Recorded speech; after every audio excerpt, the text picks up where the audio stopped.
Welcome to the Crimeycade podcast. We can call this pilot episode 2 after the pilot last week. This week, I was going to be streaming through Twitch's Stream Together feature, which operates a little differently than StreamYard. Unfortunately, it seems to be very undercooked and only works with one browser, namely Chrome. It was a very confusing mess how they set this up. I really don't want to spend hours fighting an interface that appears to be broken, but that's my impression of it. StreamYard has its own problems. I've been forced to re-render multiple videos with a different video editor because it really does not like anything produced with Pickle Studio. Why is it an outlier when everything else has no issues with these MP4s? Come on, man. I really need someone to provide a bunch of help in setting up all the bells and whistles with other streamers are using because I'm really having a hard time learning new stuff. Maybe it's just me having difficulty learning things on my own. Maybe someone really needs to write up hard documentation to explain the stuff better. Or maybe age clashes hard with new technology. But the way I am wired as a person, I have to have structure and guidance on how to learn the new tech. Otherwise, I'm going to be flailing away completely lost. I mean, seriously, I had to give up computer programming as a career because the only thing it has gotten is more and more complicated. If you wanted a career in programming, you'd have to go somewhere that is keeping pace with companies who design the programming languages and the coding tools. Colleges and universities We're always 2 or 3 steps behind what the industry needed. And those who learn to code are full of crap because they will never ever hire you to code for them anyway. They will always hire contractors from overseas instead of locally to save themselves $20,000, $30,000 per person on benefits alone. At a certain point, ChatGPT will be doing all the coding instead of humans because you don't have to pay them a dime. Anyway, I say learn to fix computers instead because most of the time only a human can fix something that's broken. Rant over. This program will be streamed live on Twitch when the replays will make their way over to YouTube in less than a week, edited down a bit, or maybe, as with my first one, some reshooting due to technical issues with either me or the guest or the stream itself.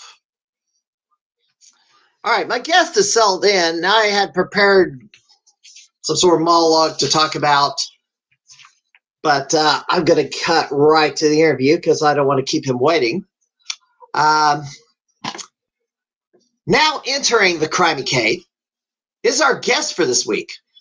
And just a week ago, this man captured the NFL Blitz 99 tournament at Galloping Ghost Arcade in one of the biggest bad beats I've ever witnessed live. And this is how the tournament ended. He might do an onside kicks too. He's got to get this onside kick. That's going to happen. Oh, can he get it's 2? It's good. 2-point conversion, good. Jim Passer trying to running out the clock. Fumble! Oh, it's a touchdown! Norbert! Oh my God! Norbert Vale! What? He did he pulled a fumble at the end zone! Oh my! Jim Passer has to go. He has to go now. 1 second left. No. Norbert Vale is your new Super Bowl champion off of 1 point. Off of 1 play. A fumble off of the end zone. What? What? Norbert Vale. Oh my God. What a way to close. And here he is, Norbert Vale, the current reigning 2-time Blade Wars champion and the best damn Noob Sabat player in Mortal Kombat history. How you doing tonight? I'm good. Can you hear me? Yes. Okay, perfect. That was one of the things I wanted to check before we were going to go live. But glad to be here. How's everything been? Stressful, I guess. It's always, I'm really new at doing all these streams, and I've done interviews with wrestlers all the time, but gamers, and especially on a platform like this, is a new environment, and I've got to get used to it. So Gotcha. I'm going to run with this the next several weeks in a row and settle in on a platform that I'm going to use, and before I plunk down any money to subscribe to one of these platforms. Right. So, the finish to Blitz 99, fresh in so many minds as I just played it. You watched that multiple times. I watched a few. I even showed them to some of my coworkers. They're all like, "What? How did you? What the hell just happened?" So in the aftermath, what were you thinking, and how much did you ponder over it after the tournament? I don't know what to tell. Like I said, I said this to Jim Patcher, and I told him, I wasn't expecting it. No one from Galloping Ghost was expecting that kind of a finish. And Jim Patcher, I feel bad for the guy. Really, I do. If you're watching this, Jim, like I said, I'm sorry it happened. But again, it's Blitz. And the thing is, any crazy stuff like this, it happens all the time. So, I mean, it is what it is. Yeah, that is one of the wildest bad beats I have ever seen. I don't know if there will be 1 in a million, I guess. I mean, I watched it. It's like, yeah, he's running out the clock. He goes run. He could have ran up the field because it's wide open on the right side, and then he just runs into a player that just emerges on screen all of a sudden and just stripped touchdown. Yeah, it's here's the thing. Jim Patcher, he had the right idea, try to run out the clock so that he could win. But again, he ran into a situation where if he would have stepped out of bounds and this would have happened, all he had to do was run up the field on the right side. Yes. He would have gotten tackled, but it's less likely you could have had the fumble, even if he got the fumble. No, that's the other thing. Even if he didn't fumble the ball, I was only down by 2. It would have been a safety, and chances are we could have gone into overtime. But if he was... Because safety is worth 2 points in football, so it would have been a tight game. If he was in the field of play and got tackled, then the fumble happened, then I guess you could have won by a field goal, probably. But I think it was been less likely if the fumble would have happened if he was running up the field and just didn't just run head first into an opposing player. Right. But I don't know. Like I said, it is what it is. Yeah. So I did review the last time you got interviewed, which was with Doc Mack, 11 years ago. Yeah, I reviewed that video. So some of these questions I kind of want to see what has changed in the last 10 years or so. So when you originally got into gaming, you said it was through the Atari 2600 and the Commodore 64. Yeah, those were basically the first 2 consoles I had growing up as a kid. And the first game you played was Pitfall. On the 2600, Pitfall. Pitfall, yep. For the Commodore 64, what did you play first on it? Do you happen to recall? It was one of those text-based kind of games where they just tell you, what do you do next? And you basically type in some sort of command for it to work. It was something based around Dracula. No, it was called The Count. That's what it was. It was called The Count. But yeah, it was one. I think that was one of the first 2 games, one of the first games we got when we had the Commodore 64. Kind of like, text adventure games were kind of big not back then. I'm sorry. It wasn't the Commodore 64. I'm sorry. VIC 20. Oh, It was the VIC 20, yeah. not Commodore 64. My apologies. Because I know what the VIC 20 is. I have a Yes, Commodore 64.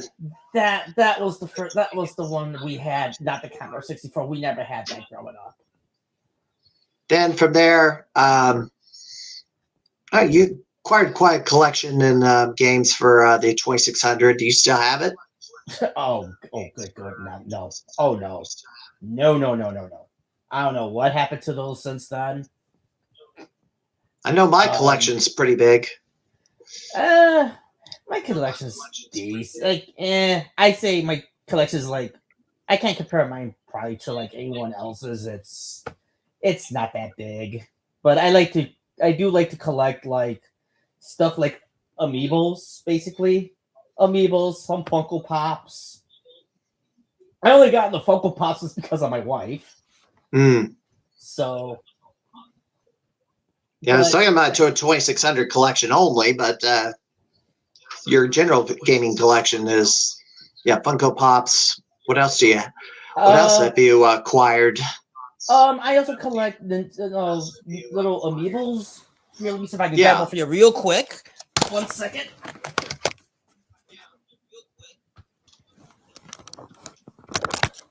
Yeah, I actually got one of those as Christmas ornaments. So, something like this, like one of these things, I've got quite a few.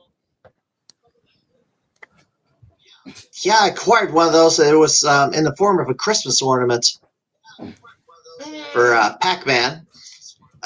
What a reach. Anyway. Yeah, I know. So your first arcade game, what was your first arcade game that you ever played? I seem to recall, it kind of slipped my mind. I think the first game I played, I try to remember because I think there were two off my head. I forgot which one I played first. I was trying to remember if it was Pac-Man or Asteroids. Asteroids. I think it was like, I remember playing those two like when I was younger. I forgot which one I played first.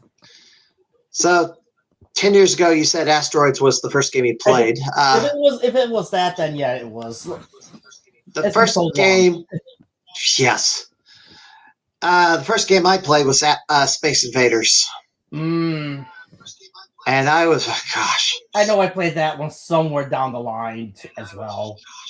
That was an age when I was in my single digits still. Right. Probably 8 or 9. Gosh, it had to be 8 or 9 years old. I think I was like roughly 5 or 6 when I played it. Somewhere around that. We're getting old. We're getting old, Norbert. Well, you say you're at 50 right now, right? 52. You're 52. Well, I'm 46. So I'm pushing 50. Yeah. Oh, I can't believe it either. It's 2024, and I started gaming in earnest in 1978. Wow. I was born in 77, so. Yeah. What now? Talk about the first arcade game. What was the first fighting game you played? Street Fighter 1. Street Fighter 1. Street Fighter 1. Now that game was. Well, here's the thing. The interest in fighting games didn't really kick into high gear until Street Fighter 2. But yeah, I knew that game existed. Yeah. Your memories? So back to play, like I didn't know what it was called when I first played it. I didn't know what it was called back then. It didn't have a marquee when I first played it. Mm-hmm. So, and it wasn't until I found out way later that I found out. Oh, so that was what Street Fighter 1 was. I'm like, why does this look so familiar? But yeah, it was in fact Street Fighter 1. I mean, I have played other. I guess you could say other kind of fighting games that are considered fighting games around that same period. I've also played Yi Ar Kung Fu around that time and Karate Champ.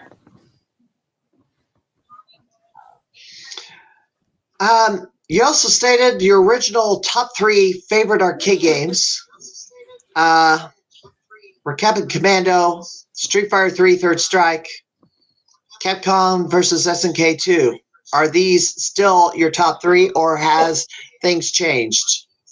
No, they have been the same since. They hasn't really changed a whole lot. What has kept your interest in these 3 particular games?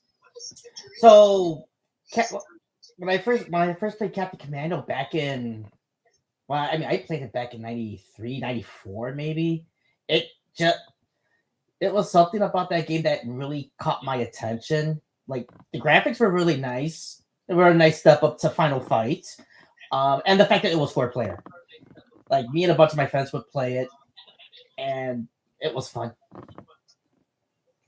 And the other 2, Street Fighter 3 Third Strike, I guess has been deemed the definitive fighter of the Street Fighter, all the Street Fighters, I believe.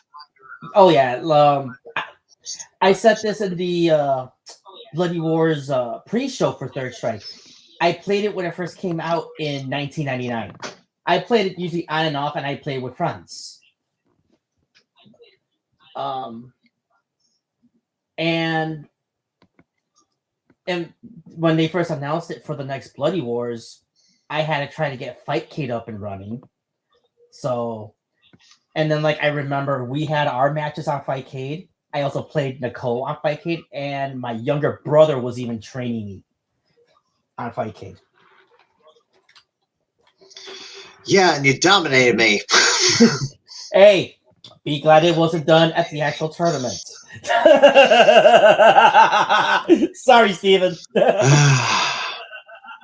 Capcom versus SNK 2. Now you had that as your third. Yes. What's your favorite memory of that game? What kept your interest? How is that rank among fighting games? Okay, so what's really good about Capcom vs. SNK 2 is you have a lot of different mechanics to choose from. There are 6. They go under by the groove system. 3 Capcom style grooves, 3 SNK style grooves. And for me, if I'm playing a CPU, I'll just play either C groove or sometimes N groove. If I'm playing competitively, I'll play P groove because that is the Third Strike, the Street Fighter 3 Third Strike groove, basically with parries. So I'll play that competitively. I've won a couple of tournaments back at Anime Central in late 2000s. I want to say about late 2000s. I've won a couple of those, and it's been far too long since I've seen anyone do a Capcom vs. SNK 2 tournament. I'm hoping at some point, maybe I'm hoping this year, maybe if not, probably next year. But I would like to see Capcom SNK 2 for Bloody Wars. Yeah, I really should look at. I'll bring this up later, but I should see if that's one of the games that Combo Breaker. Combo Breaker will tend to have that. They do. I will bring that up a little bit later. What you had years ago, you were a top 20 player. These days, you're down to about 4 house highs. What is your plan to take back what you have lost, if you can?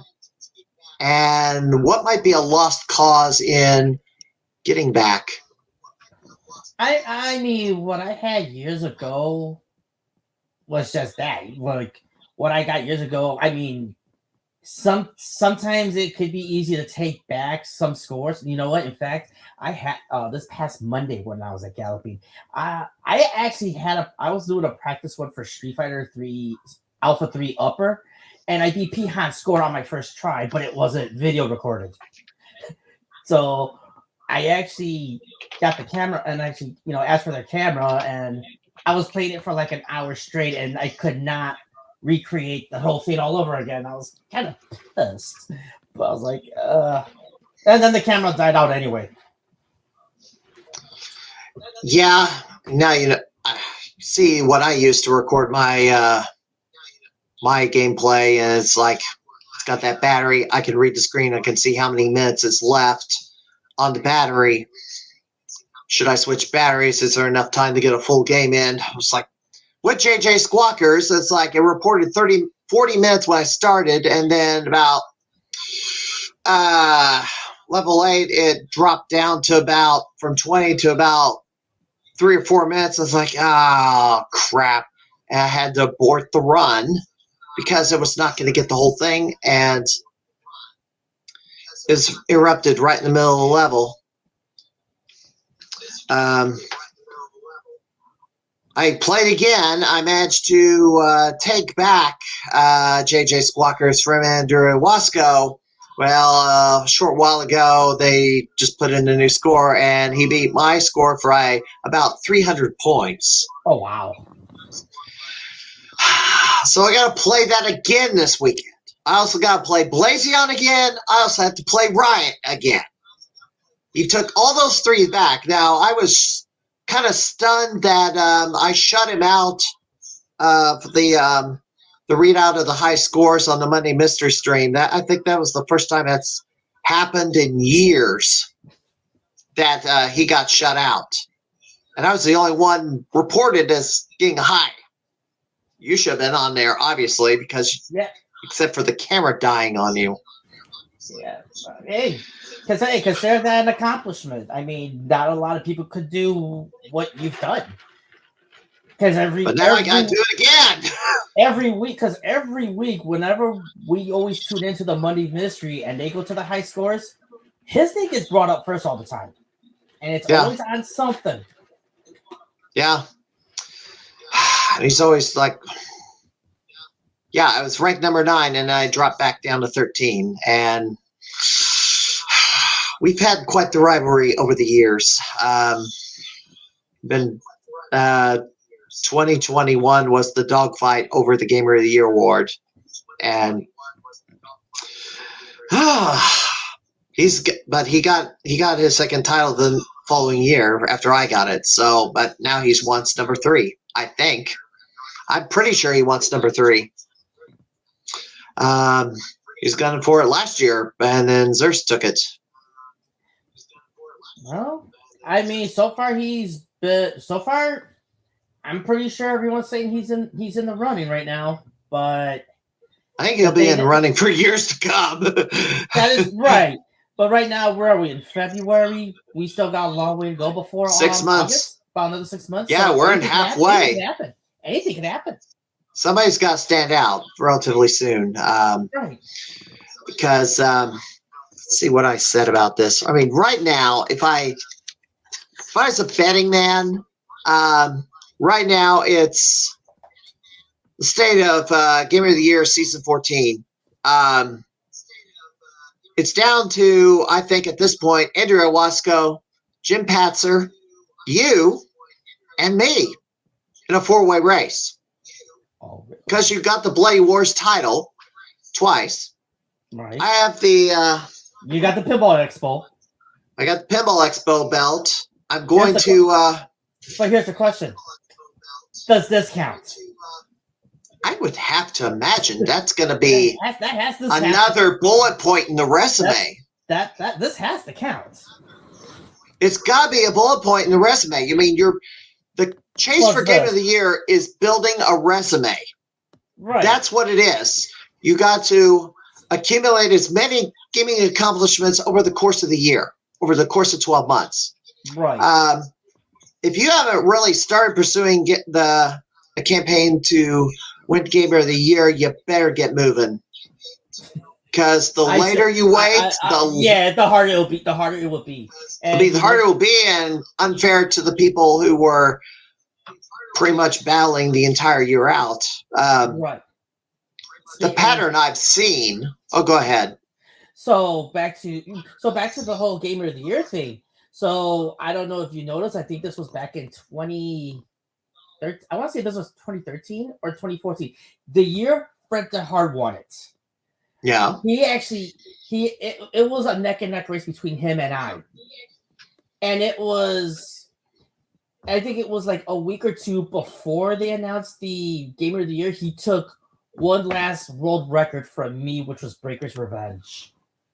And that's what propelled him to get it. So, in every Gamer of the Year chase, in the final week, you do need to get the last word somehow. Right. When I won Gamer of the Year, the last word was taking the side tournament in T20. And then I managed to get a score probably the day of the awarding of the title. At that point, it was a 50-50 between me and Andrew. And I was not 100% that. I was uncertain as to whether I would win it or if I'd be going home sad and depressed. I mean, it was April, May of that year. I really took a beating. All the former Gamers of the Year came back to the arcade, and they proceeded to take about 24 scores from me. Mm. That was probably that was the worst. That was the worst, and the most depressing. And it was like,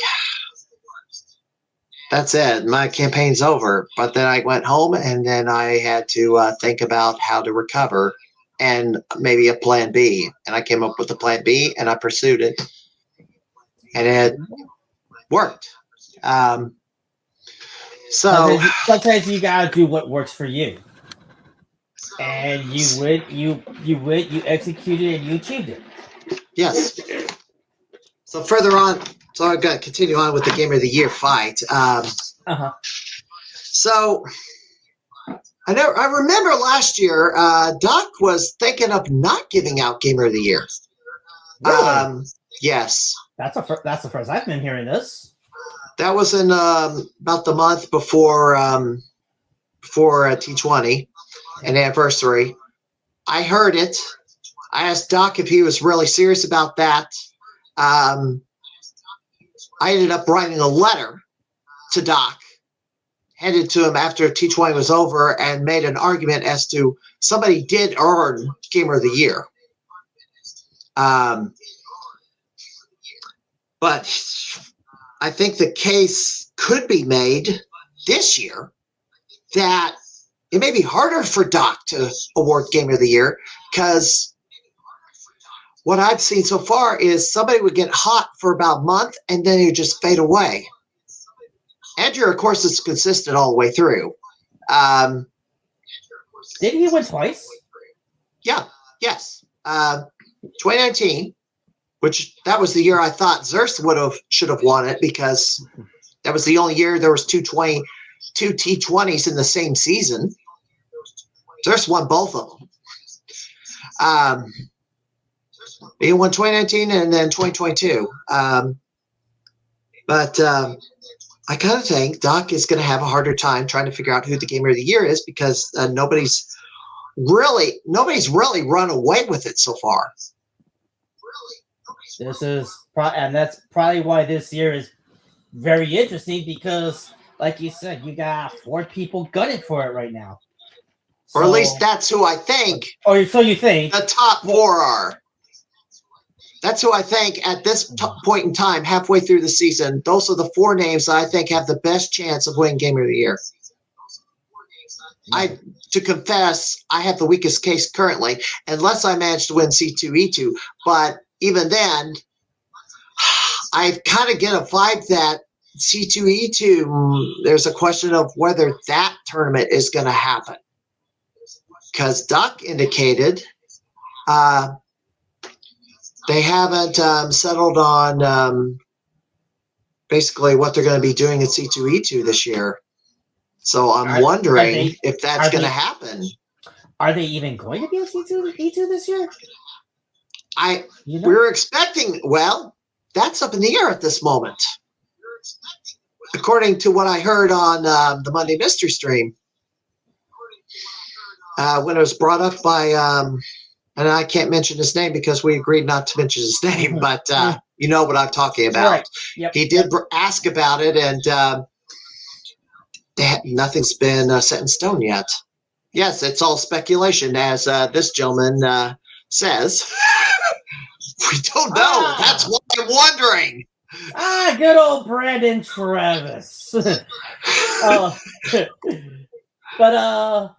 well, I hope it happens. C2. I mean, well, we got what about a couple of more months before C2E2 anyway. So End of April. Right. The thing is, I don't know if I'll be in attendance this year because my wife is going to be out of the country on that week. She's going to be out for work. So, well, I guess we'll have to wait and see. I do want to play the game. I do want to play against the name that cannot be mentioned on this stream because we agreed not to mention it. He won the C2E2 title last time around. I wanted the rematch against him for this because he beat me out. If I knew some tech in 2022, I would be holding 2 of these right now instead of 1. But he opted not to participate. He sent in his protege, Chloe Gwynn, in his place. Andrew Iwasco entered this competition, but I got first this time around. Andrew got second. If Andrew knew a little bit of tech, it would have been a lot closer than it was. I should ask you. Say it's iffy about C2E2. Do you plan to? Will you be able to enter T20 this year? You know what? I'm glad you asked me this because I looked up. I have to see what the date is for T20, and then I have to look at my master schedule for my job to see if it's possible. If I had to guess, it's going to be the second weekend of August because on Tuesday, right after, is anniversary day. Yeah, but didn't last year the T20 tournament happened during the anniversary? Yes. So I think that was by design because I think Doc wanted. I think that's what he wanted to do that particular year because anniversary fell on Sunday, which made his decision on who to give Game of the Year to a lot easier. I always wanted to do a T20, but the problem is my job would not always give me the time off to do such things. Right. So you work on weekends? Right now I work every other weekend. But supposedly later that year it might change and I might start getting every weekend off. But then this also means I will not be able to come in on Mondays anymore for the Monday Mystery. But like I said, it's all on my part. It's speculation. I don't know what's going to happen. I know they only give us a block of about 21 hours for T20. Only 4 hours on Sunday. So far, I've been. I got my T20 title, but I've been selling in the side tournament the last 3 years. Well, it's kind of seems to be that way, I guess. What about Pinball Expo? Do you think you can? You know, like last year. Actually, here's a funny story because last year's Pinball Expo, it was on the same weekend as Sweetie's Day, and I tried bringing this up to Michelle, and she was like, she was originally wanted to go, but then when she saw a certain person who we will not name being over there, she's like, no, let's not do that. I don't want to do it now because I don't want to deal with that mess and we'll just do something else that day. So it's like that was like the main reason why we couldn't go that day for that tournament. So, but although he didn't enter this year, so I know, but the fact that but that individual was there, however, I got it. The whole reason. Yes, like neither of us did not want the headache. Right. Yeah, drama has been a problem. A lot of drama. And yes. I mean, speaking of that, I mean, You took significant time off due to drama, but what motivated you to come back to Galloping Ghost, and what drives you today in the arcade scene? Honestly, it was just kind of out of a whim type of deal because I took some time off after 2016. I've been kind of more focused like with my own life basically and try to better myself. Then coming back, like when I made my return, it was just like I just want to return just for the heck of it because it's like, okay, it's been a few years. Let's see how much has changed. So I came back and it was nice for some of the staff to actually, they were really happy to see me again. And then when 2020 hit with the pandemic and everything, again, I went back to taking some time off again because I was going back to school. Mm-hmm. So, because I sort of needed to change I went back to school for a couple of reasons. One, I wanted to finish what I started. I'm going now for game design. So I wanted to finish that degree. And the other reason being because I really wanted to get myself a job, or should I say a career, playing video games, because that was one of the things I told myself back in high school, that it was something I wanted to do when I grow up. When I went to college the first time around, they didn't have a program. They didn't have a game design program when I first went. So I went for like couple of years, and then I kind of just stopped. And then right after I met Michelle started working at Joliet Junior College. She found out they had a game design program, and she practically motivated me to finish up what I started. And that's why I'm in it. That's why I'm back in school now. And, I'm sorry. I don't mean to cut you off. I apologize. I don't mean to cut you off because there's one other thing I wanted to add to. When I came back, that's when I met JP Pitts, and when he first started the whole Bloody Wars tournament, I missed out on the first one because I didn't knew anything about it when he had NK1, NK2. But when he made his second episode, and that's how I first found out about the whole, Bloody Wars tournament and what he wanted to create, which led to 1 year ago on January 7th when I entered, and it was a double bracket. So, when after I won the 1991 Nintendo Campus Challenge, I had some cockamamie idea that I was going to be a game counselor for Nintendo. Well, I would have had to move to Washington State. But, speaking of Nintendo, I was actually at their headquarters back in 2020. I don't know, 2020 or 2021. It was a few years ago. But I was at Nintendo of America headquarters, but because of the time during the pandemic, they weren't doing tours. But I did get a photo of myself in front of the building. I'll show it to you. Funny thing you should mention that. Somebody I know who lives out there, Paul Tessie, who has the world record in the 1991 Nintendo Campus Challenge tournament cartridge. He lives a short distance away from Nintendo headquarters, but never once went over there and basically posed for a selfie in front of this Nintendo place. He's never toured it. It's like, you got to be kidding me. That'd be one of the first places I would have gone. Yeah, like Michelle and I, we know people that live in that area, basically. So, like I said, we went to Seattle for our wedding anniversary. Like I said, a few years ago, back in June.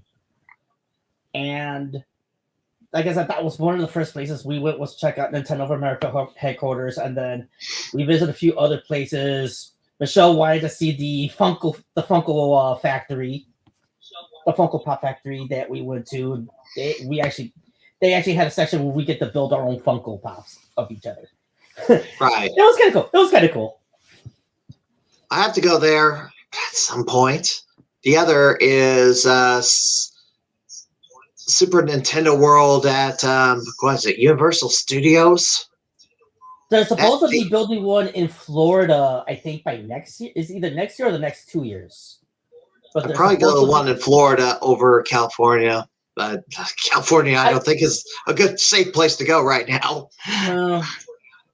Yeah, the only reason I would go to the one in Florida, and that's only because I got family there. My dad works at Disney. And then of course, like I said, my younger brother lives in that area too. So, but yeah. All the family I had in California, they moved out. Just saying. So what has you focused on fighting games over all other genres of gaming?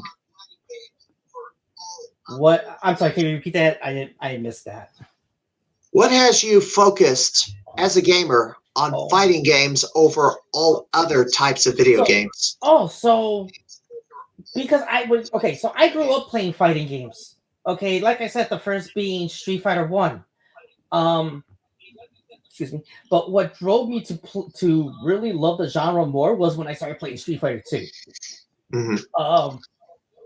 And like I said, that became my favorite. Like I said, that became my favorite franchise growing up because I had played every iteration of Street Fighter 2, including a couple of ROM hacks that were spread around here and there.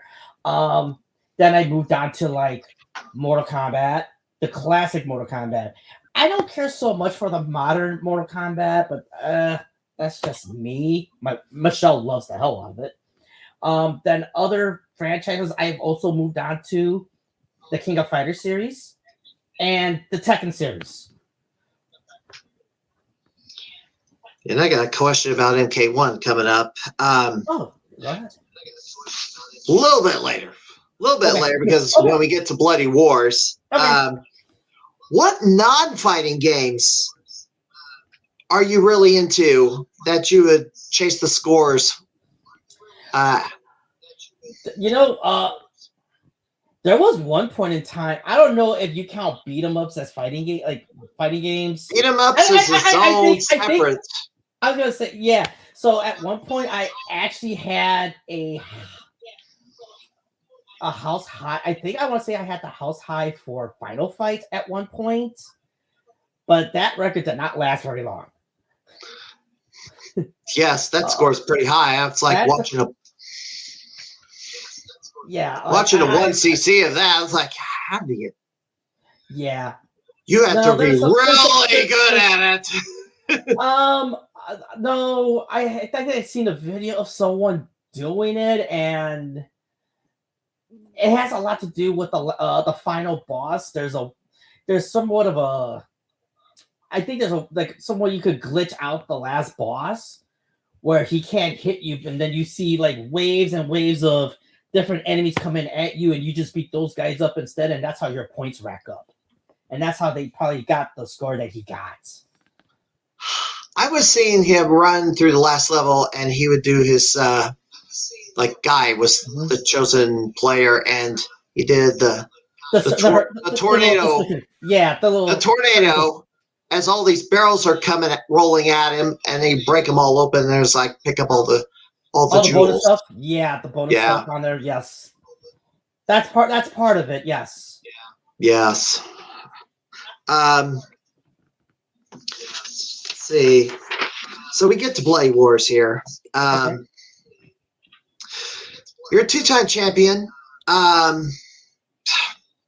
Brandon wanted to know about plans on winning it a third time, although you'd have to lose the belt first before you could win it a third time. Yeah, I was going to say yes. I would have to lose the belt first, but see, and then here's the thing. It is quite possible for this upcoming tournament because, again, new MK1, not exactly my cup of tea, but I could tolerate that a lot more than MK4.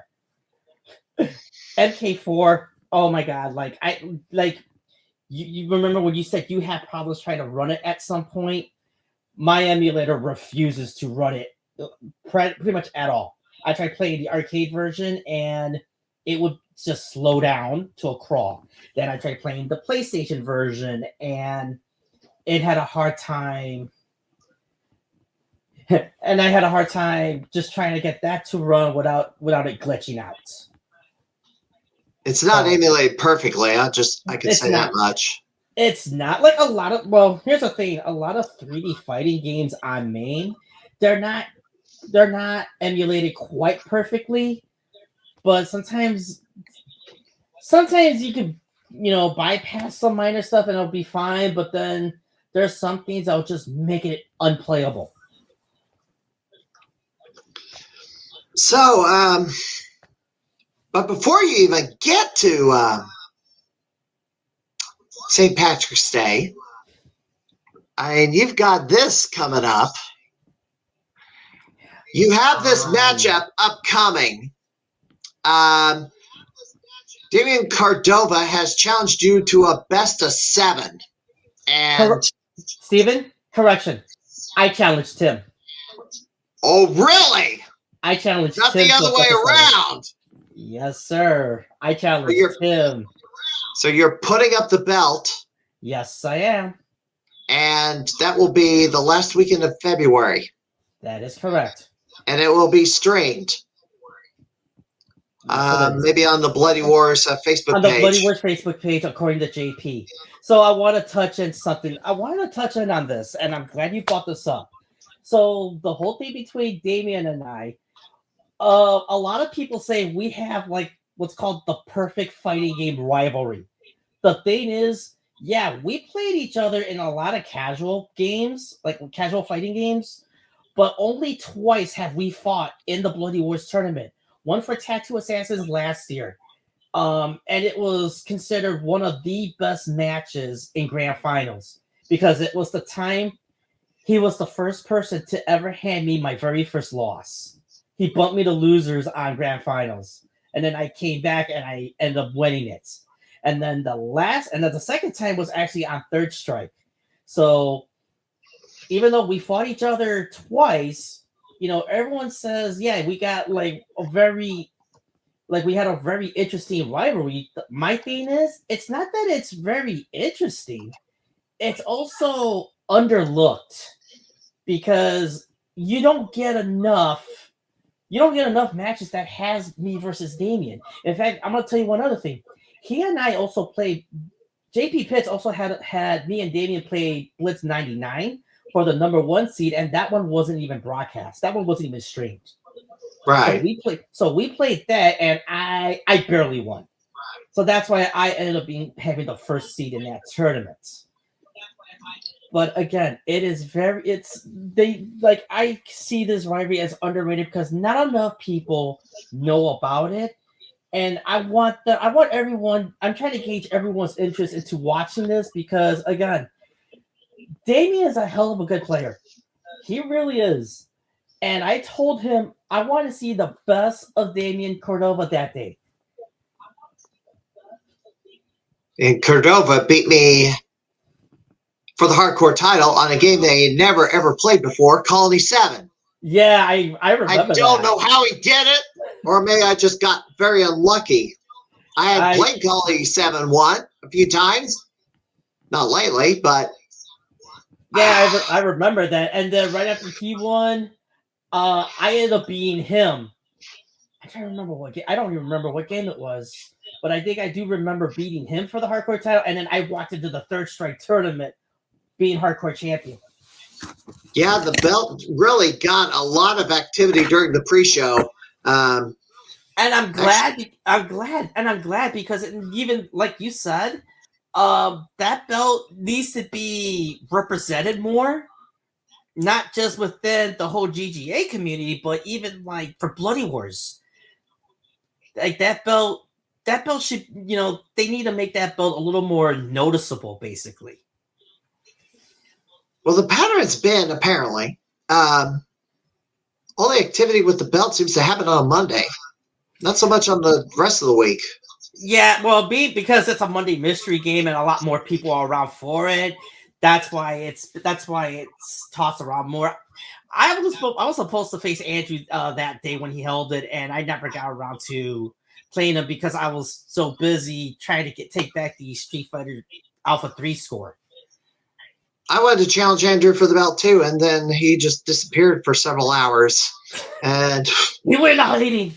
I know he left the building. I was like, I know he was playing Hellfire, but I wasn't going to interrupt this game to challenge him for the belt. At that point, I was just waiting for his game to finish, and then once I checked back, he was gone. So I wanted to come into this weekend as the reigning champion, but as crowded as the arcade is on Saturday and Sunday, I mean, it'd be nice if the belt got a lot more activity during the weekends with all these players that may not, they're just there to have fun. You know, and I don't really show up to Galloping on the weekends unless it's a Bloody Wars tournament. But yeah, it would be it would be nice if that belt got to play around more. But sometimes whoever's the person that holds it, you know, don't usually show up for like that weekend or what have you. Like I would come into Galloping Ghost every other Monday, sometimes to see like the person who has it's not even there to defend it that day rather. So it does get a bit infuriating, but then even for someone like myself, say for example, there were times where I've walked out of Galloping being holding champion. The problem is the way my schedule and school schedule shows up, school schedule works with. Sometimes I can't come back to defend, so I always have to have a talk with like JP or sometimes David and say, you know what, just have the hardcore title the next day instead of waiting for every 4 days as requested. I just say do it the next day because I don't have the time to come back, unfortunately. Well, there's also the matchmaker rule. The defending champion can make a match. Right. The thing, but see, here's the thing though. I don't know who's coming back the next day. Right. So that's the other thing too. So I leave it to either David or JP. I say, you know what? Pick 2 random people. I don't care. I don't care. Just pick 2 random people the next day. Because like I said, I can't be around. I don't have the time to do so. So unfortunately, and sometimes it is what it is. Well, last time I had the belt, I basically said, hey, I'm not going to be back. I'm the current champion. I want to make a match Monday. And then it's like they crowned a new champ before I even made a match. Like, right. I don't know. Like I said, I don't know if they still stick around with the matchmaking rule or not. But again, I'm the only one who's ever used the rule, I think. Or they maybe have dropped the rule. I don't know. Who knows? I wanted to be the first one since nobody else invoked it, and indeed I was. And I've even asked to do make a match where it was like a fatal 4-way for the belt. It ended up being on Teenage Mutant Ninja Turtles. Doc picked that one. Now there is somebody who's held the hardcore title a few different times, but he only comes to Galloping Ghost maybe once or twice a year because of the nature of the career that he's in. He travels all over the world. He has his own YouTube gaming channel. He's part of a trio, and his show is called Up, Up, Down, Down.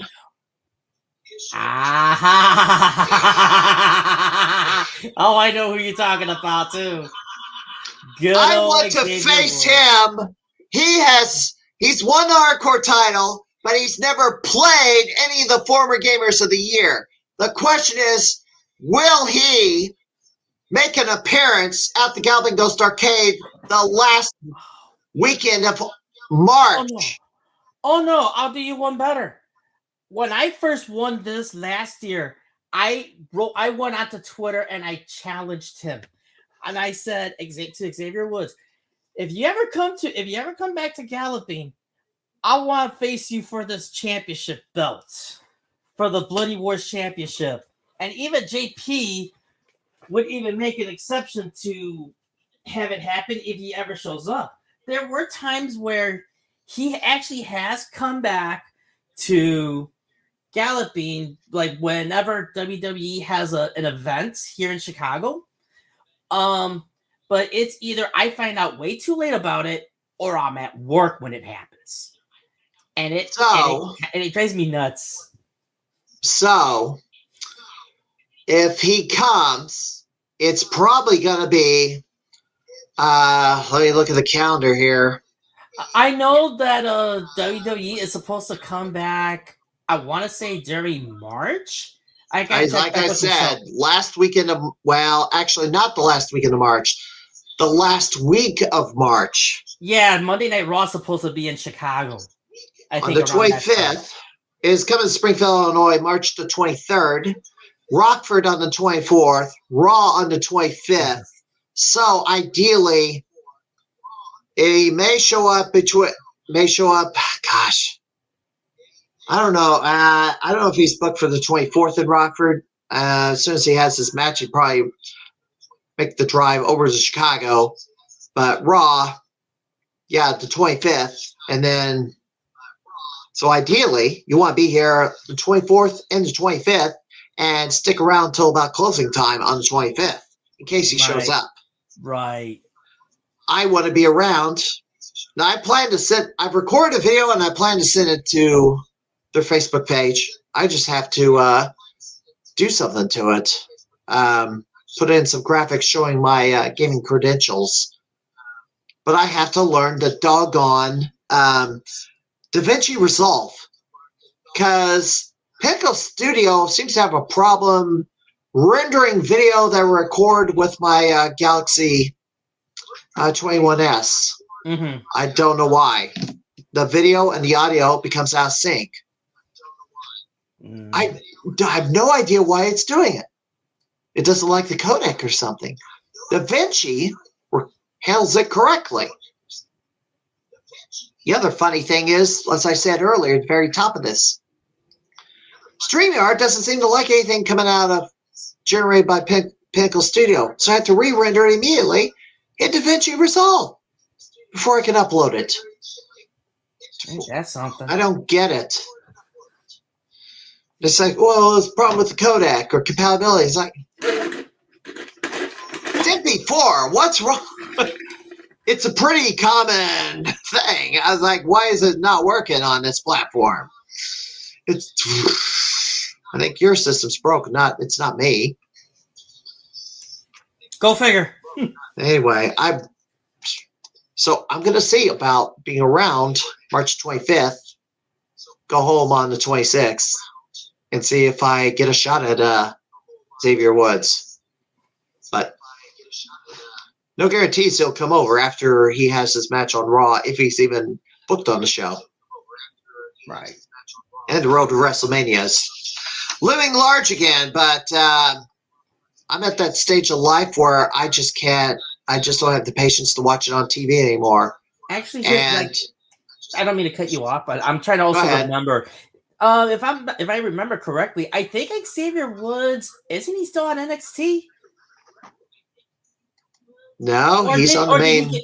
Or did he get moved back to the main roster? Because I remember when he was in NXT, him and Kofi Kingston were NXT Tag Champions at the time. As far as I know, he's on the main roster. He is on main roster, but is he on Raw or on SmackDown though? I believe Raw. That I lost. Yeah, that I kind of lost track on. He's supposedly going to appear in Springfield, probably Rockford. I don't know about Raw, but then Raw's the television taping a live show. So, yeah, and according to King Cam, he pretty much verified it for us. They're on Raw. They're on Raw. Okay, thank you, Brandon.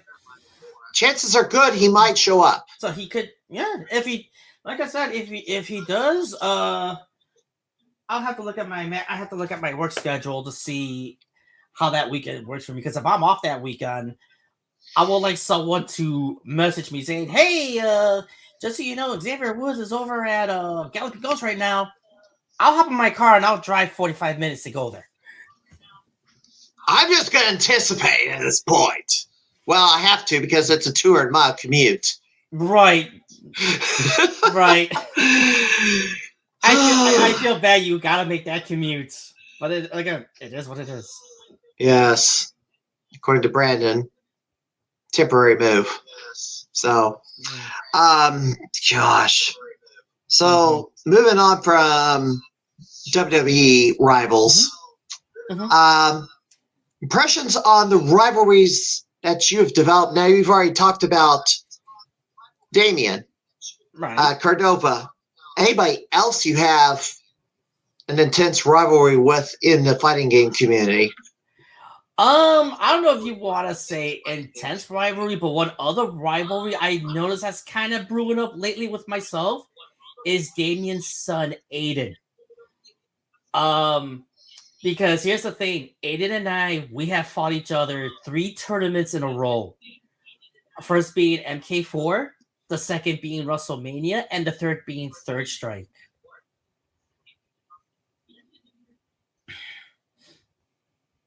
And what did Adrian win any of those? He beat me in WrestleMania. He pulled out the unexpected surprise victory over me at WrestleMania, and I give this kid a lot of credit though. I mean, Damian trained him well, and like I said, he shocked everyone when he eliminated me at WrestleMania. But I sort of got my payback out of him at Third Strike. I covered the Best of 7 challenge. The showdown that didn't happen. You were supposed to have the big showdown with Chris Plackey at a particular tournament. I believe it was MK4. And it was supposed to be MK4, but Muhammad, 2 newcomers showed up. Muhammad and spoiled the party. And spoiled everything. Yep. Yeah. In fact, I've had a little bit of an issue where a newcomer would knock me out in round 1, and then boom, I was like, they go all the way to the finals. Like,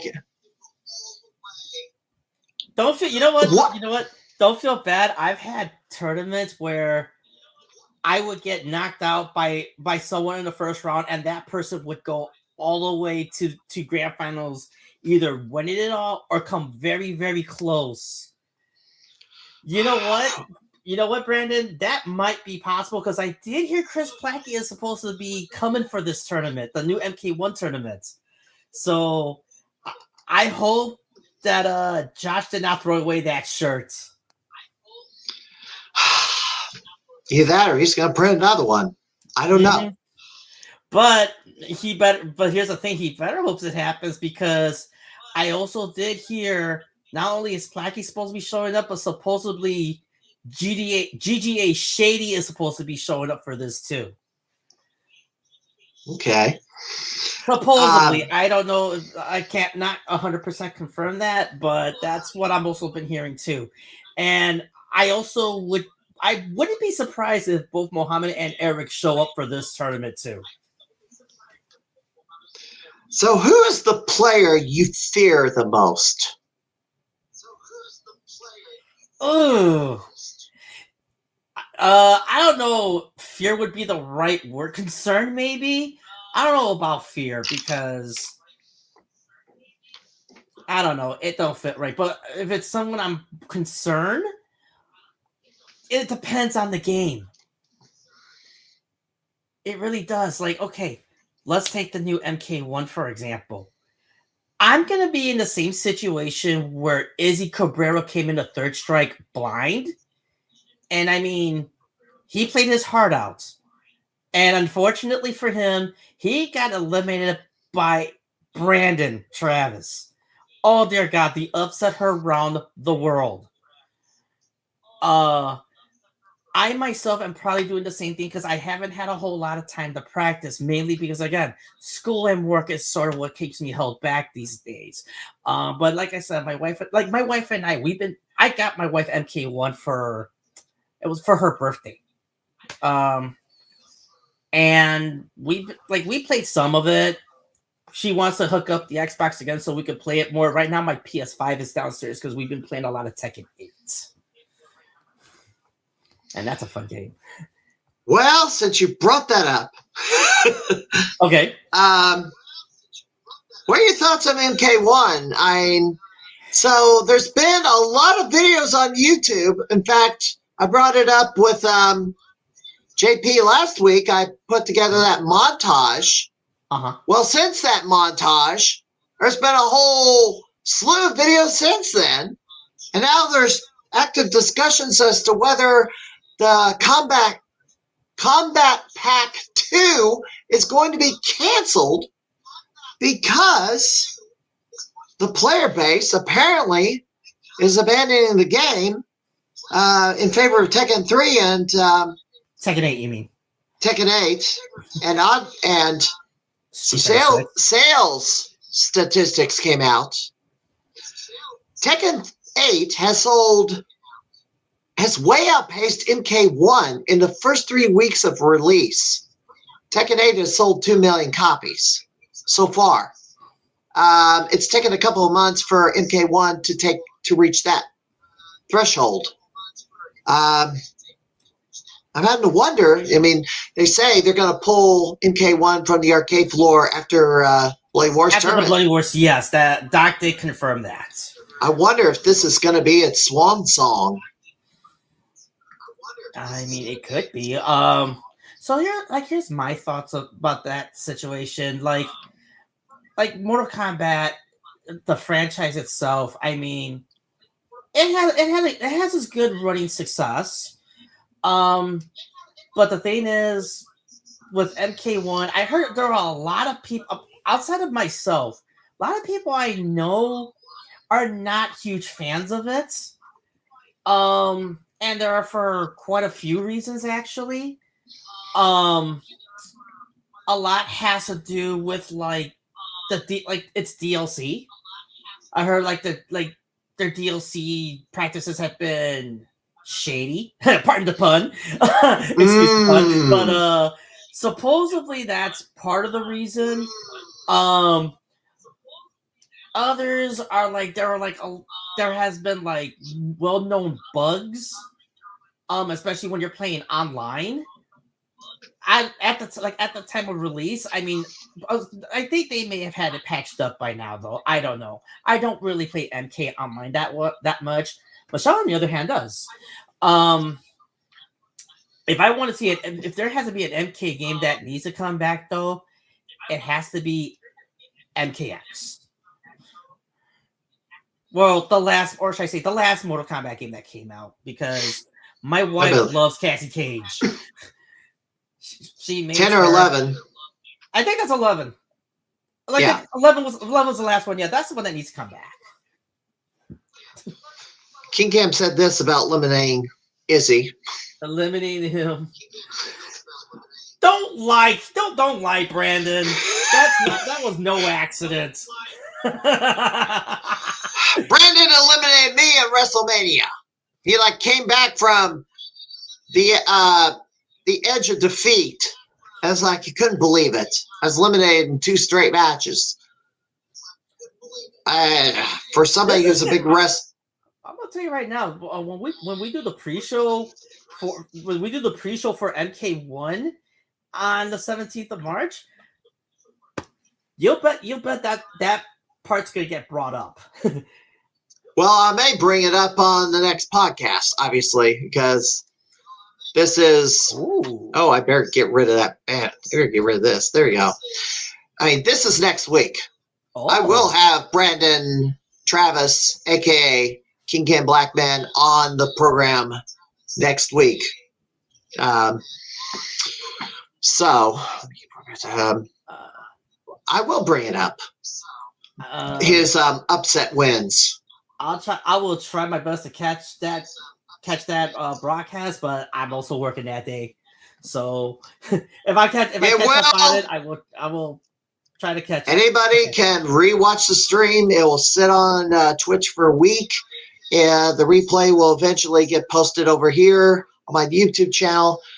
Last week's podcast is still on hold because a couple of colleagues of mine want to review the editorial comment that I made about Sweet Baby Incorporated and my demands to keep video gaming apolitical.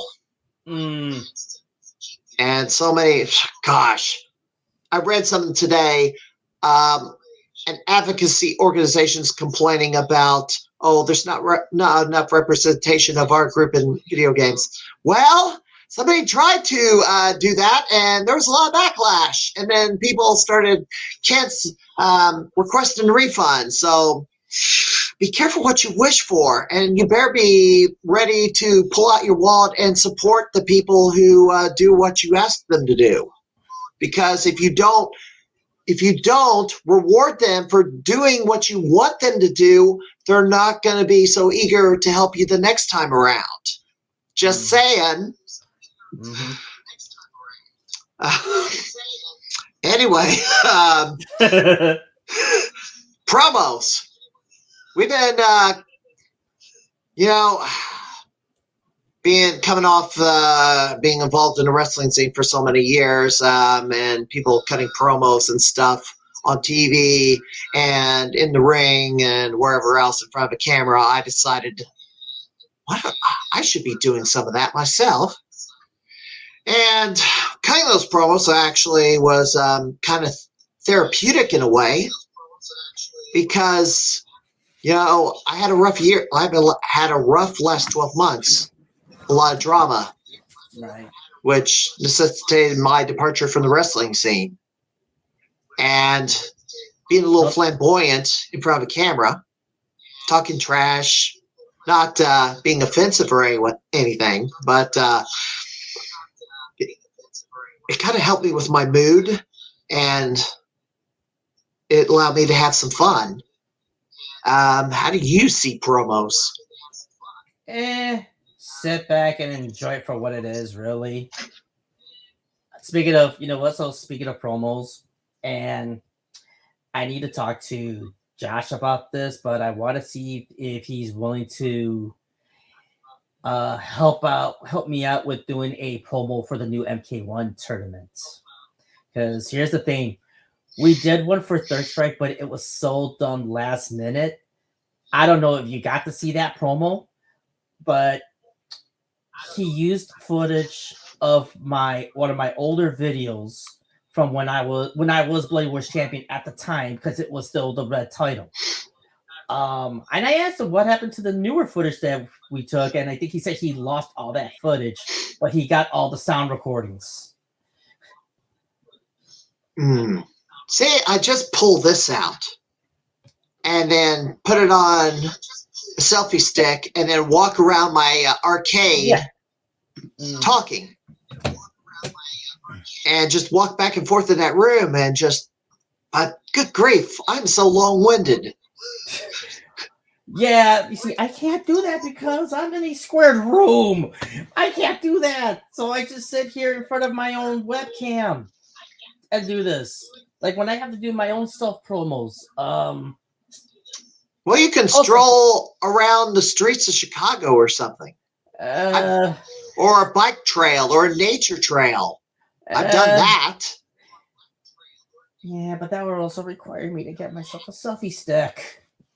They're cheap. I bought one at Five Below. I gotta get my. I bought them at Five Below, and by the way, if you bought that cell phone tripod mount, you can just carry around the tripod with that cell phone mounted on it, and just use that as a selfie stick of sorts. It's just gonna be a little bulkier, but it still works. I think I was more of the type of person I couldn't stand selfie sticks. But I don't know why. It was just one of those. I find them annoying at the time when they first came out with it, and it's these days whatever, they don't bother me as much. But I see I said a lot of people use them at the time. What, you got other people there with you that can't hold the phone for you? Well, if I have a selfie stick, I won't be cutting videos where it looks like this. Right. Because you see my entire arm, I can conceal my arm while I'm holding the stick because the stick is in front of my face. Right. But you don't see my arms sticking right here or here. You just see my face and my torso. And plus, I can turn the camera and kind of swivel, kind of rotate around my head and kind of capture more of the scenery behind me or to the side of me. Right. And the decor in the room, like you see in here, this is my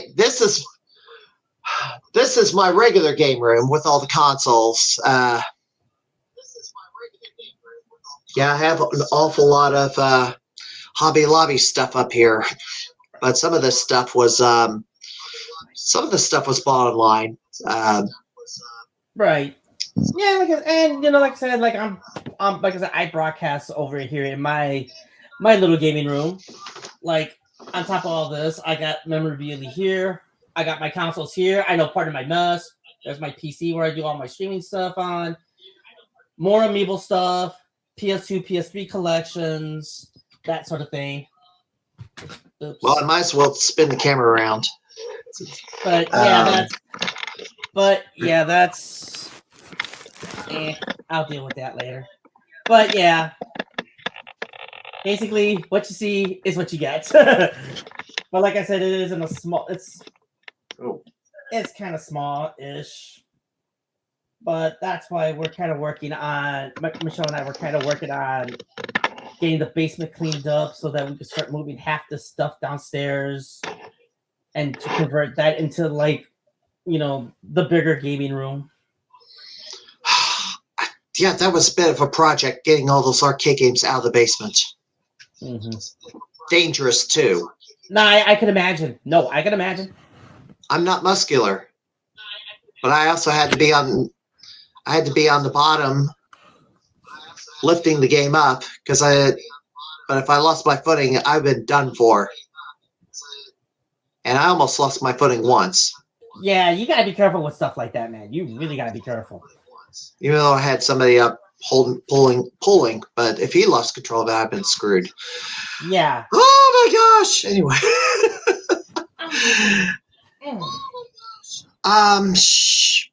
So Mrs. Vale joining the fray. How did you get her interested in participating in the fighting game scene, and how good do you think she can get at fighting games?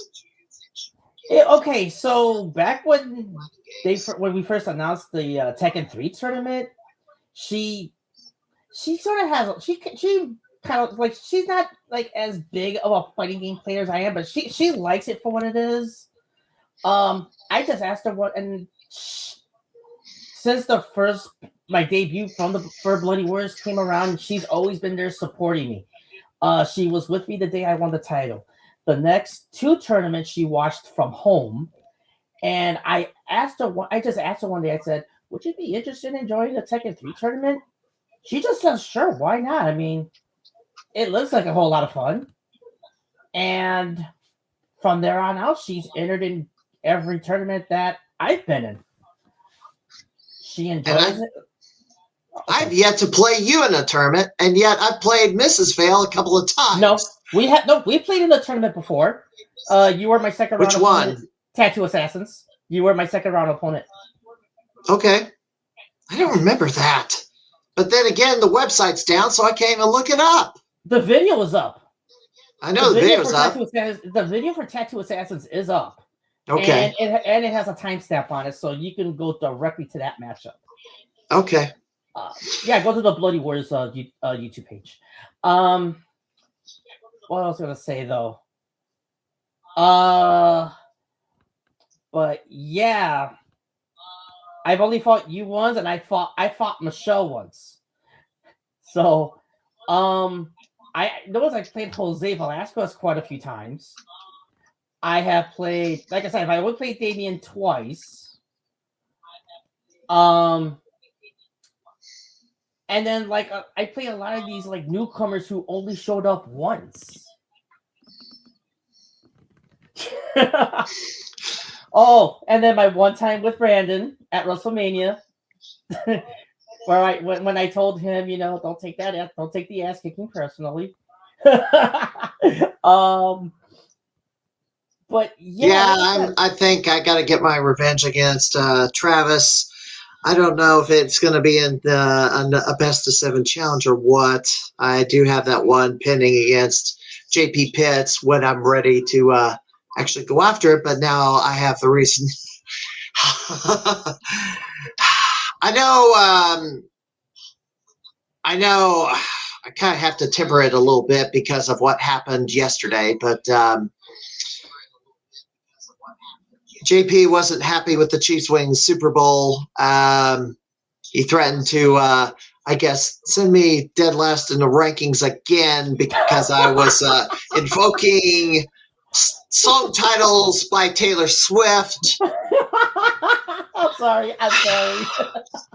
I think I know what I'm going to wear when I do have that best of 7 rematch against JP Pitts, since he did that first one with the Danhausen impression or the I Like Turtles face paint. Don't tell me you're coming in as Taylor Swift.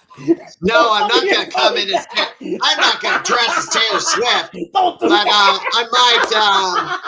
I might have I don't know, Chiefs paraphernalia on. Okay, fair enough. Maybe a jersey, maybe a T-shirt or sweatshirt or hoodie that says Kansas City Chiefs Super Bowl champs. Okay, I mean that's fair enough. That's a possibility. I have to go after and get it first, but anyway. So where was I? Oh gosh. So I touched on this earlier. Game of the Year chances. I already kind of touched on that, but and I kind of floated the idea: is this year fighters take all the attention on who takes the title? That could, I don't know. Is that gonna be, or is it gonna be the traditional stuff that Doc always looks at? If I have to take a wild guess, it's probably going to be the latter. If he would have went by how many tournaments people have won, I should have been. Then by that logic alone, I would have been Game of the Year a long time ago. So if we're going by that logic, go ahead. So before Bloody Wars was even a thing, when I being part of the community for the last 13 years, Doc used to have quite a few fighting game tournaments. He used to have what was called Shang Tsung's Fight Night, which was a whole lot of different fighting game tournaments. And I took a handful of those. There were a few I gotten blown out of, and some I had like close matches with, but couldn't quite win. It is what it is. He's done that for a couple of years, and then it got turned into an all MK tournament afterwards. There were a couple times I came close in like grand finals and didn't do a lot of winning, but there were a couple other times where they have standalone NK2 tournaments, and I've walked out of those winning. He had Killer Instinct tournaments, and out of like 5 of them, I've won 4. No, correction. 3. I think out of 6, I think I won 4 because Matthew Naja has beaten me in KI, and Lumbo has beaten me in KI as well. And the last time I played Lumbo in that tournament, it was 2021 that was like 2020. No, I'm sorry. This was before pandemic, so like 2019. I actually had to look back at Facebook, and it popped up in my memories recently. But yeah, it was like around 2019 when he beat me. And he's been ducking out on me since because he refuses to play me again. Maybe you gotta issue another best of 7 challenge. We need a best of 7 in just KI Classic. Okay. Because here's the thing. That Lumbo and I, when it comes down to KI at Galloping Ghost you can't talk about without Lumbo and I, because he and I, when you see us play, it's a chess match. It's almost a literal chess match. It's like first person to make a mistake loses. Like, and he and I, we always go back and forth. It's always been close. Like, he will win a few games, I would win a few games. Like I said, he got the best of me at the last non-Bloody Wars KI tournament. So the next question. So let's say, come anniversary day, Doc Max surprises everybody and hands you the Game of the Year award. The Game of the Year gets to choose an arcade game that's not on the arcade floor to add. When I won Game of the Year, I chose Jump Bug. What game would you choose if you won Game of the Year? Good question. Because that you're not the first person to ask me this. Actually, I have been asked this before. When the first time around, I said that I would love to see Project Justice on the floor, which is basically Rival Schools 2. Now, however, seeing that Doc has managed to bring out a few, I would say a little more close to modern fighting games now on the floor, like Street Fighter 4, Street Fighter 5, Samurai Showdown 2019. If I want to see another game on the floor, it's going to come down to two choices actually for me. And one of them is not a fighting game. The first one I would love to see on the floor would be the King of Fighters 2002 Unlimited match, which is the update to Vanilla 2002, a much superior version to Vanilla 2002. But the other game I also had in mind, if I had to pick, it would be this one rail shooter called Cobra, the arcade game. Okay, so I do know what it is. It is a light gun game in the same vein as Time Crisis. Yes, I played it when it was in when they had a test release down at the Harlem Irving Plaza. I played it. I played the hell of it, and I loved it. But they never had a full scale release. So it's a proto. I don't know. I don't know if it was. I don't remember if it was a proto, but it was a test location. Okay, because I know there's an English translation. I mean, there's a playthrough on the internet. It kind of is an anime style, episodic. And then one of the things I like about it, one of the mechanics is if you hold down the trigger and you scan it on the screen on several enemies and you release it, it does like a bounce shot where it hits one enemy and goes to the next enemy, bouncing around until it hits everyone. That's like one of my favorite mechanics on that game. And plus, it has like a save card feature where it saves your progress. Okay. I believe it or not, I think I still have mine somewhere lying around this house. So here's so we're getting close to the end of this, I think. What is your future? Next 6 months, what are your plans? What are your goals? Just in general? Yes, gaming goals. So gaming goals. I would like to have maybe 2-3 more world records down the line. Like, definitely one of them I'm working on is, again, Street Fighter Alpha 3 Upper. That one I definitely want to have. I also want to work on taking back maybe Capcom versus SNK 2 if I can. Excuse me. And whatever other game I would be, I will come across as a surprise for me to take back. Like, it is what it is. For stuff like, say, Bloody Wars, I want to try to hold on to this title as long as possible. I want to have another 7-month reign, like my first reign was. It could happen. It could not happen. In fact, I said this on Discord before 2023 ended, and I said what I would be interesting to see would be that I would say that someone would be a 2-time champion in 2024. I did not think it was going to be me, to be honest. I didn't think I had a shot. I didn't think I had a chance in Third Strike at the time because I thought we were going to have other players from like Logan Square and Unity Station show up. But surprise, none of them showed. None of them came.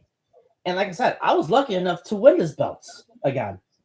I wasn't expected to be a 2-time champion, but here we are now.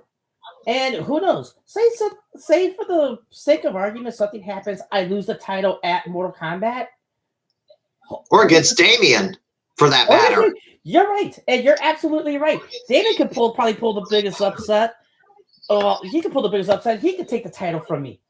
And you know what? It can happen. If it happens, it happens. You know, the man's a great player. He's great. So if he does, and like I said, if something were to happen, what's not going to stop me from being a 3-time champion this year? Now, Combo Breaker is coming up.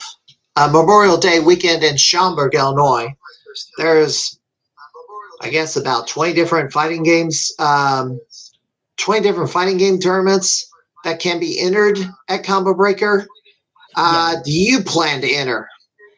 The bigger question is, no, well, it's going to be a better question of will I even be in attendance? And unfortunately, I have to work the majority of that weekend.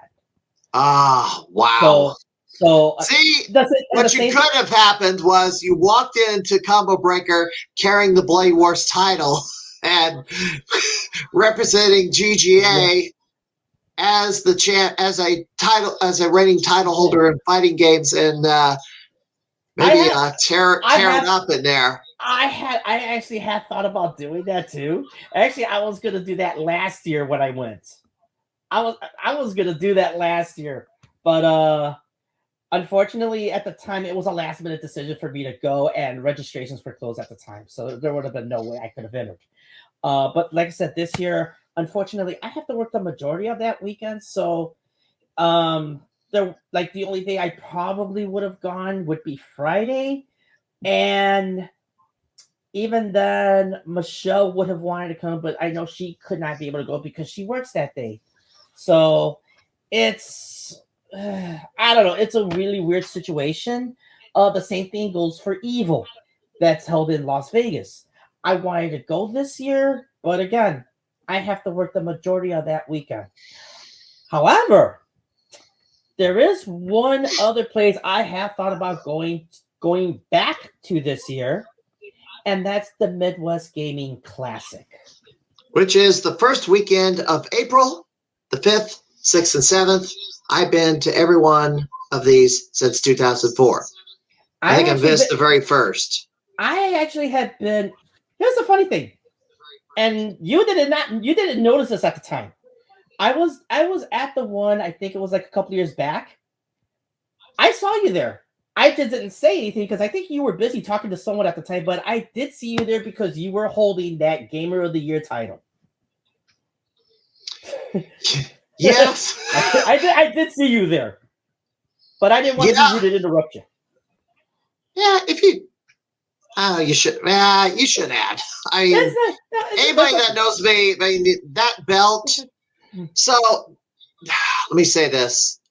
When the day that I returned the power to Doc Mack, the belt, I gave a speech and I talked about if you're a champion, you go to gaming conventions or I was there when you gave that speech. Yeah. I was there when you gave that speech, and I remembered you always want to be. If you're out there and you want to represent, that's how you do it. Yes. Take this belt. Take this belt with you. I was walking around the convention with the belt. People could see that I was a title holder. In fact, just after I won this and started carrying around the Pinball Expo, and people were looking, and so I had this belt. So, a championship belt can get you some attention that you otherwise normally would not get. In fact, the news crew interviewed me, like I was interviewed by a news crew. because I saw this belt and I saw they had a camera and they were interviewing different gamers. So I walked up and gave my 2 cents because this was the convention right after COVID, and I missed it. I already said I missed the convention. I mean, obviously I didn't stay home during COVID. I did everything wrong during the pandemic. I should have been killed 100 times over, and I never really got sick the entire time. Probably because I took my vitamins. That'd probably be it. But hated working from home. I absolutely despised it. I still do to this day. I didn't get that option. I still had to drive to work. Yeah, I went to work as much as possible because it's routine. All I did was procrastinate if I was working from this room. And that's how I had a computer set up in here to do work. I had my laptop connected to this screen, and this monitor, and I was working off and on from the time I got up to the time I went to bed. Yeah, that's how bad it was. I just could not get into it. Well, so the Midwest Gaming Classic is, I will be there for that. Missouri Game Con Junior will be March the 23rd in Orlando's in the St. Louis area. That's all I've got. So here's your next question, the final question. Now we already have this guy scheduled. But who should I interview next after King Cam Blackman? Oh, I got the perfect person for you. The person who I'm facing at the best of 7, Damian Cordova. All right, well, since you mentioned him, we got to put this back on the screen. There we go. Damian Cordova. So that will be, I believe, February the... Next Saturday. February the 24th. Next Saturday. So, oops. Oh. That'll be a barn burner. I hope I can watch it live. I plan to have an arcade party in my garage for my former coworkers that weekend, but I'm coming down this weekend, and boy, I have to, because Andrew Owasco's taking, I think I mentioned this earlier, I don't remember, but took JJ Squawker's Riot Blazion, so now I got to take him back. Already. Good luck. It's like I should be able to take all of them back because they're not that massive a hill to climb. Another upper limits on JJ Squawker scores, but so I should bring this up. Have you run into you're having trouble taking a score back because special rules got instituted so you can't score, I guess, get your points in certain places? Have you run into that very much? Yeah, again, this past Monday with, like I said, Street Fighter Alpha 3 Upper, when I had my first practice run and I beat Pete Han's score, but because it wasn't video recorded, they can't verify it. Yeah, but I'm talking about in the game. Oh, so Riot, I'm supposed to beat the first boss by the 60-second mark in the. Oh. That's one rule. If the countdown goes beyond 60, goes down to 59 or less, the run is DQ'd because they don't want point pressing on the first level boss. Oh, then in that case, no, I honestly have not. I didn't even know they had such rules put in place, to be honest. I've been the cause of several rules being instituted. I did not several different games. It's just frustrating. It's like I've gotten about, I don't know, I broke 700 on Riot and got to the third boss, but they DQ'd it because I got too many points or spent too long on the first level boss. and they wouldn't accept it. Again, Frustrating. I did not know that. Like I said, I did not know they had such things. You see, they don't do that for fighting games. Fighting games is It's kind of harder to do it on a fighting game. you just you find like different or quicker like most efficient ways to play the game and beat it, having a good score. Yeah, I know for Street Fighter 1, you have to throw around to even get enough points. Street Fighter 1, Street Fighter 2 yes. Turbo, and even Super Street Fighter 2 Turbo. Those Yeah. those three games you can do that, but for something like say Street Fighter 3 Third Strike, you can't do that because if you win both rounds straight, you actually get another bonus on top of. Right. All right. I believe that's it for tonight. I want to thank you for joining in on the Crimeycade podcast. And you have your Twitch channel? Go ahead and yeah, so my Twitch channel is twitch.tv/RiderRayu. All right, and how often do you stream? Because of the fact that, like I said, I'm always busy with work and school. I try to stream like whenever I have time squeezed in for it. But when I do, it's mostly like later in the evening because that's when I'm the most awake. So I stream usually sometime between midnight and about say 2 in the morning. I would try to stream it a little bit earlier, but the thing is, I'm on Wi-Fi, and my wife, she watches her, she streams like her Netflix or whatnot downstairs, so it interrupts my streaming. So I usually have to wait for her to finish up whatever she's done, and then she goes to bed. Then I go ahead and I stream for like an hour or two before I go to bed. All right. And then also just like you, I also have a YouTube channel as well. That one also YouTube / also StriderU.